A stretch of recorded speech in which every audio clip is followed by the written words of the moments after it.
Hello বন্ধুরা, তো এই ভিডিওটা হলো জামাই ষষ্ঠীর দিনের ভিডিও। তো সকালবেলা জামাই ষষ্ঠীর দিন উঠে আমি সকাল সকাল স্নান টান করে রেডি হয়ে গেছিলাম বাবার বাড়ি যাব বলে।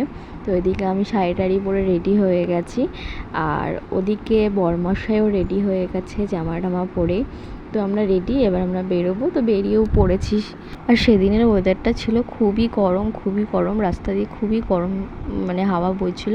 তারপর ফাইনালি আমরা চলে এসেছি। আর এখানে মা দেখো খুব সুন্দর করে সব কিছু সাজিয়ে রেখেছিল, ধান ধুবো, তারপরে 5 রকম মিষ্টি, 5 রকম ফল। আর এই মিষ্টি তত্ত্বটা নিয়ে গেছিলাম আমরা, যেটা বরমশাই আগের দিন রাত্রেবেলা বসে বসে বানিয়েছিল। আর এখানে চলছে হচ্ছে আশীর্বাদ পর্ব। মা আগে প্রথমে ওকে আশীর্বাদ করে নিয়ে তারপরে আমাকে আশীর্বাদ করলো। তারপরে এখানে চলছে হচ্ছে দেয়া নেওয়ার পর্ব।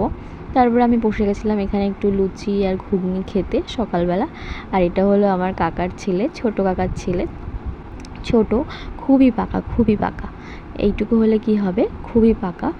আর এখানে মা রান্না করছিল খাসির মাংস, আর একটুখানি দিয়ে দিল জামাইকে টেস্ট করার জন্য কষা মাংস। আর এখানে ফাইনালি দুপুরের মেনুতে বসে পড়লো জামাই খেতে। তো এই কেকটা খুবই সুন্দর, আমার বোনরা অ্যারেঞ্জ করেছে কেকটা। আর মা এখানে সমস্ত কিছু রান্না করেছিল, দেখো তোমরা। এখানে মাছ, মাংস, স্যালাড, ডাল, 5 রকম ভাজা, দই, মিষ্টি সব কিছু দিয়েই ওকে খেতে দিয়েছিল। তো আমি একটু সেই ফাঁকে ভিডিও করে নিয়েছিলাম। আর এখানে আমার বোনরা যে কেকটা এনেছিল সেটাও কাটছিল। আর পাশে দেখো ওই গোলুটা কি করে বসে বসে খালি হাসছে আর বলছে আমাকে কখন খাবো। তারপর আমরা সন্ধ্যাবেলা ভাই বোনেরা মিলে চলে গেছিলাম একটা সুন্দর ক্যাফেতে। ও চাকদা, দারুণ লোকেশন, দারুণ ছিল। আর জামাই ষষ্ঠীর সারাদিনটা আমাদের এইভাবেই কেটেছে।